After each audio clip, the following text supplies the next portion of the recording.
I'm Ted Bird, social media coordinator for Respect Canada, and I'm joined today by David Howard, who is the CEO and executive chairman and co-founder of the Homes for Heroes Foundation. Thanks for joining us, David. Much appreciated. Oh, thank you. I appreciate you taking some time to learn more about us. Let's start at the beginning. I only know the bare bones of the origins of Homes for Heroes from an article I read in Policy Magazine, but it sounds like a really interesting story. It began with a meeting you had with your grandfather. Can you walk us through that and how that inspired the whole Homes for Heroes idea? Yeah, I think that to correct you there, I mean, the whole concept of the tiny home village actually was alerted to me through our co-founder is Murray McCann. I got involved in supporting our veterans about 20 years ago, and that was with a visit of my grandfather. And he was estranged from us. He was suffering post-traumatic stress. I mean, they coined it as shell shock at the time. And, I didn't really know him growing up. And when I did go to see him and meet with him, what I found was really a broken man in need of help. He was struggling. He was battling with alcoholism, and unfortunately he passed soon after that. And what I wanted to do is to look into how we might best help our vets, what programs were there, what programs were still needed. And from that, I created a Canadian Legacy Project, which is a charity that's going now, and I'm a director of it. And we create programs that are not funded or underfunded by Veterans Affairs. So anything from entrepreneurial business camps, post-traumatic stress programming, fly fishing, equine therapy, the whole gamut. And I got into the housing really as Murray McCann reached out to me and said, were you aware of the number of veterans experiencing homelessness? And I wasn't. I did some research into it, and then he had an idea of putting tiny homes on farmer fields that at the time real estate wasn't really booming in Calgary.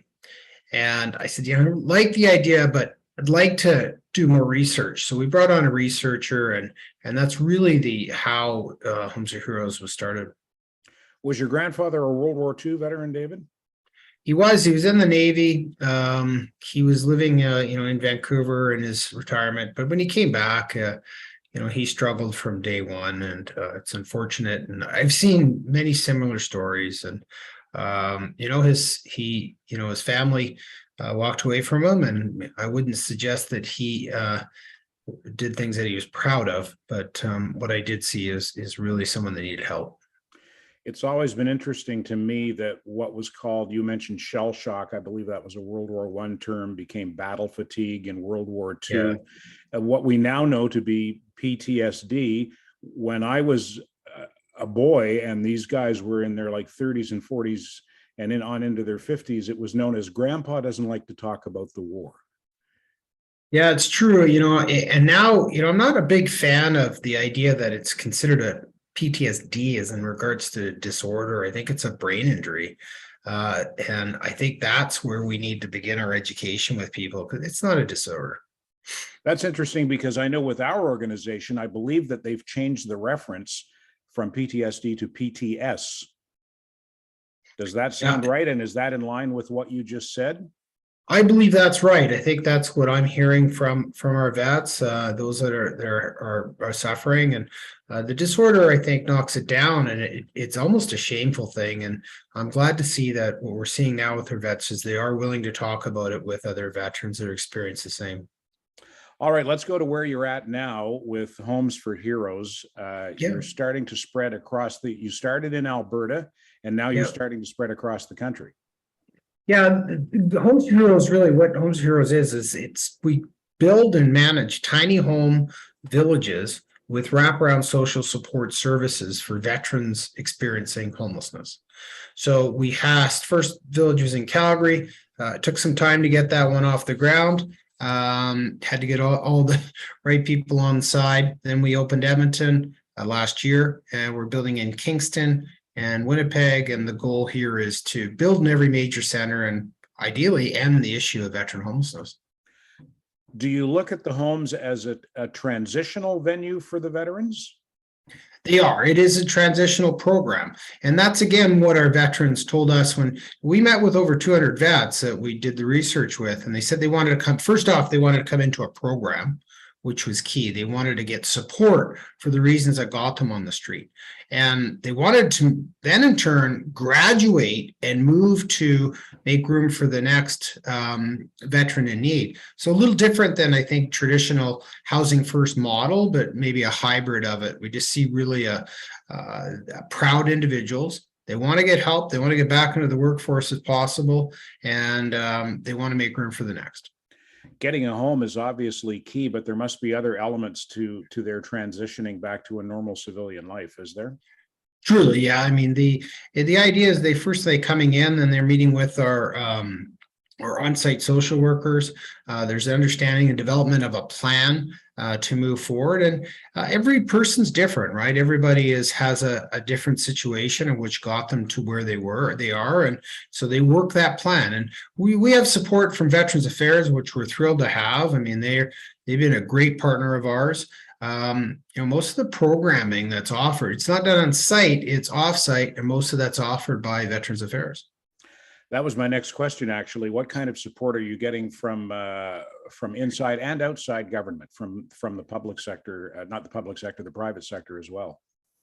Yeah, I mean, one of the key pieces in starting, and one of the first frustrations I had was trying to bring all of the different levels of government together, municipal, provincial, federal, have them understand that homelessness and veteran homelessness is an issue that, first off, that we should all take notice to and get involved with, but more so importantly is that with politicians, unfortunately, it was really to explain to them that there's a cost to each sector.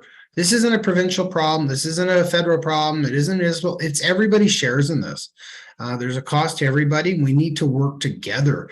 And I believe that's why we've been, partially successful, is we've been able to bring the cities on side and the provinces and federal government all towards, creating the solution. And that, of course, is one of the, pardon me, one of the mandates of, actually the chief mandate, I suppose, of Respect Canada, is trying to find collaborative solutions to veteran homelessness and veteran mental health challenges. Do you find that within the public and private sectors, sometimes organizations are working at cross purposes? Yeah, look, I'll just first say that, our program isn't for everybody. I mean, I think that there's a potential tenant veteran has to agree that they want to come in and work on themselves. If they just want to come in for housing and that's it, and plan to stay, that, I mean, it is transitional. It's to work together and to work on oneself. So there's other programs there for sure in regards to housing. We're confident that ours is working. We've had 22 so far within the last couple of years successfully transition. The Respect Forum, I think, is a good program in the fact that it enables us selfishly to alert the community when we have vacancies, what we're about, how we run our program. So when they have a veteran in need, they can refer them to us. If someone is watching this, David, and they would like to assist or contribute, what can they do? Well, there's a couple of ways. I mean, certainly go to our website. It's just Homes for Heroes. H4HF.ca is probably the easiest. There's a lot of things you can. We name every one of our homes after our fallen. So as we build villages, we require names. Next to kin can submit, and we use that to pay respect to those that paid the ultimate sacrifice, and we also tour school groups through it. So, or in turn, you can come in and you can sign up for our newsletter and look for volunteer opportunities within the community. Certainly, funding is a piece for us, but support, I think, with everything that we do and everything that our veterans community do, I think that it's awareness. Is there anything we haven't covered, David, that you would like to add? Yeah, you know what? I the Respect Forum, I really do think it's a huge benefit. Where I see some concerns is, and quite frankly, it's not the Respect Forum. I think within the charities as a whole, within the veteran spaces, there seems to be this idea of almost like a competition. And a lot of our groups are speaking down because they may not agree with a certain philosophy or how projects manage, it doesn't mean just because that there's people that have different opinions or different programs, it doesn't mean the others are broken. I think that we need to, and Respect Forum's goal here is let's work together.